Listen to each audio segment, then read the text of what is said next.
মেয়েদের কিছু সঞ্চয়ের কথা আসলেই কিছু মানুষ ভুরু কুঁচকাবেন না। মানুষ হিসেবে কি তাদের কি টাকা বা সম্পদ থাকতে পারে না? কোনোভাবেই তাদের কিছু সম্পদ থাকতে পারে না। নিশ্চয় পারে। বরং হুট করে স্বামী চলে গেলে মধ্যবয়স পার করা বাঙালি নারীর চেয়ে অসহায় আর কে হয়? এই নিকৃষ্ট সমাজ হয়তো আর তার বিয়ের ব্যবস্থা করে না। ছেলেরা যদি সুসন্তান না হয়, কষ্টের অন্ত থাকে না সেই মহিলার। সব কিছুর পরেও যদি তাকে কেউ বিয়ে করে, ৯৯ জনই নিয়ত থাকে তাকে কাজের লোক বানানোর। সুতরাং যে কোনো বয়সেই বিয়ের সমাধান হতে পারে না। সব সময় এমনটা নয়। অন্তত পূর্ব বাংলায় বর্তমান সমাজ ব্যবস্থায় স্বামীহারা এমন নারীর দুঃখ বোঝে তার বড় মেয়ে বেশিরভাগ। কিন্তু আমাদের দিনদার সমাজের ট্যাবু এমন, নারীর কোনো সম্পদ হতে পারে না, তার যা লাগবে স্বামী এনে দেবে। কথাটা সুন্দর বলার জন্য, বাস্তবে নারীরাও ব্যক্তিগত খরচের দরকার হয়। অসুস্থ বাবা মার কিছু হলেও খেদমত করা, ভাই বোনদের জীবন দুর্বিষহ হলে পাশে দাঁড়ানো, স্বামী হারানো মায়ের সহযোগিতার ভূমিকা রাখা, এসব কেবল তো পুরুষের সওয়াবের ক্ষেত্রে, নারীর ক্ষেত্রে একেবারেই বোধগম্য নয়। তা শিক্ষিত মেয়ে বিয়ে করে তাকে হারিয়ে যেতে দেবেন না। নারীবাদের সাথে ইসলামের সংঘাত কতটা না, যতটা আমাদের কথিত ইসলামের সাথে তার ঘোর দূরত্ব। আমরা কসলি করে ইসলামকে আরও কঠিন করছি। ফলে বহু সরল নারী পশ্চিমা নারী অধিকারের স্লোগানে বিভ্রান্ত হচ্ছে।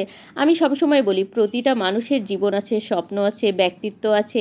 সে আপনার ঘরের বউ হলে অতএব যোগ্যতা ও বিচক্ষণতা বিচারে তারও কিছু অর্জনের ব্যাপার থাকতে পারে। আপনি স্বামী পিতা হয়ে তার পাশে না থাকলে সে নিজের ভিতরেই আত্মচাপা হয়ে মরে যাবে। নারীর সৌন্দর্য পরপুরুষ বুঝতে না পারে এমন পর্যায় থেকে সেও কিছু করতে পারে। সেই ক্ষেত্রে আপনার সহযোগিতা সমীচীন। যদি সে শিক্ষিতা হতে চায়, ঘর সংসার সামলে উঠে একটু সময় যদি থাকে, তাকে সুযোগ দিন। অন্য কোনো গুণ থাকলে তা ফুটিয়ে উঠতে দিন। মহারানার পয়সাটাও স্বামীরা যেভাবে কাপুরুষের মতো খরচ করে, সেটা লজ্জাজনক। এই টাকাগুলো কোথাও ইনভেস্ট করে দিন। ২-৪ পয়সা আসলে সে তার ইনকাম হিসেবে ধরা থাক। এর বাইরেও তার ইনকামের যে কোনো সুযোগ থাকলে হালাল সীমায় থেকে তাকে সহযোগিতা করা মাহরামের জিম্মাদারি। তারও হয়তো মন চায় আপনাকে সারপ্রাইজ দিতে, হয়তো ৫০০ টাকার কিছু আপনাকে হাদিয়া দিতে হলেও তা আপনার কাছ থেকেই চাওয়া লাগে। সেও ধীরে ধীরে মা হবে, নানু হবে, সেও কারোর মেয়ে, কারোর বোন। খরচের খাত তারও থাকে। আপনি না থাকলে হয়তো তার আইসক্রিম খেতে মন চায়, কোনো ক্রিমের অ্যাড দেখে নিতে আগ্রহ জাগে।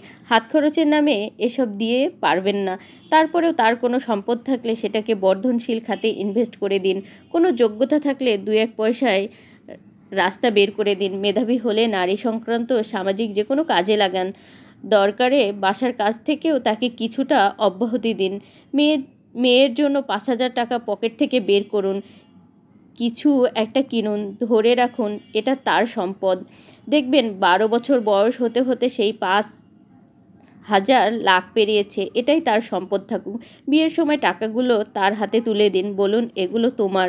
নতুন সংসারে যাচ্ছ, যৌতুকের ধোয়া তুলে আমরা তো মেয়েকে খালি হাতে বিদায় করি। তার চেয়ে একটা সুন্দর পন্থা হতে পারে না? রাজকন্যার বাবা হিসাবে তার সম্মানার্থে আমিও নিয়ত করে রেখেছি, মেধাবী যোগ্যতা সম্পন্ন মেয়ের বিয়ে করার কিছু দায় আছে, এগুলো বুঝুন। পর্দায় থাকতে হবে, পরপুরুষের থেকে দূরে রাখতে হবে, তার মানে এই না তাকে ৪ দেয়ালে কবর দিয়ে দিতে হবে। হালাল পরিসীমায় থেকে তাকে ডানামেলা শালওয়ালা হতে দিন, তার পাশে থাকুন। স্বামী কখনো বাবার ভূমিকায় আসতে পারে না, কিন্তু